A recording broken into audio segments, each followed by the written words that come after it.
ضعيفه القصه دي. لكن انا بالنسبه لي نحن في الجانب السياسي ده ضعيف جدا، وانا بفتكر دي كانت واحده من الحاجات اللي خلت الناس او خلت القياده تسعى للتحالفات الخارجيه، وانك تكبر القصه بتاعت التحالفات وتعمل شراكات مع القوى السياسيه عشان تستفيد من خبره الناس في اطار العمل السياسي.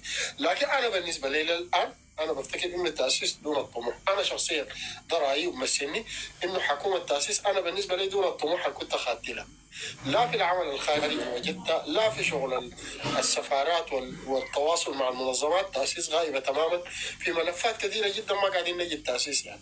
فانا بفتكر انه نحن برضه صحيح ممكن نقول تجربتنا، لكن انا بفتكر الواقع بتاع التجربه بتاعتنا ده يا اخوانا النقد ما كعب انك تقول والله انا فشلت في الحته الفلانيه، ما كعب انك تقول والله انا تجربتي السياسيه في الحته ده مواقع. التجربه السياسيه دي ما تجربه متاحه، ما اجتهاد بشري، الناس يخطئوا ويصيبوا. فانا بفتكر انه نحن عندنا مشاكل بتاعت قصور سياسي، وده ذاته بيوريك ان الدعم السريع ده يوم واحد ما سعى للحكم.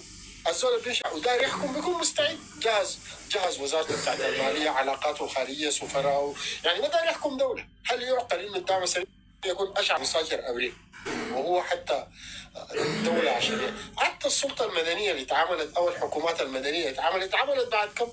اتعملت بعد سنتين من لما الناس قعدوا وفكروا إنه يا أخوانا نحن المناطق اللي حررناها دي نديرها كيف؟ كان يديروا ناس الأحياء وخلينا له. ده بيوريك إن الدعم السريع لم يكن في يوم من الأيام يسعى لحكم الدولة وأكذوبة إنه عمل سجل أبريل. ده كذب ساكت، وما عنده آليات لحكم الدولة، لأنه الدعم السريع هم مجرد جزء من المؤسسة العسكرية بتاعت الدولة.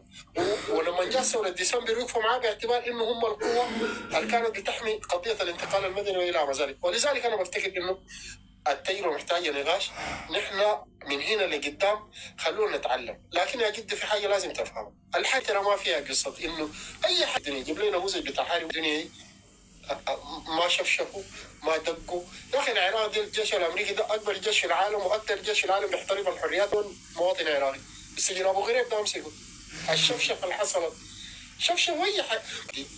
نحن بس مشكلتنا انه الان الصحيح الآلة الإعلامية مسلطة ضدنا، لكن اللي عملوا الفلول نحن عملنا 1% منه. سؤال عليك الله، اللي عملوا جيش الفلول ده نحن أولادنا دول عملوا 1% منه؟ والله 1% منه ما عملوا.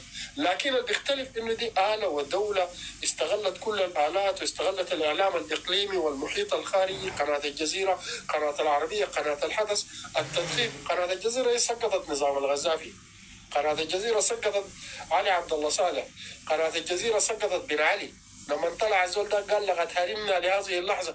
قناة الجزيرة سقطت الدنيا دي كلها، لكن احنا ما قدرت لنا. بعد ده نحن هزمناه بتلفوناتنا المتواضعة دي، هزمناه بفكرنا المتواضع ده.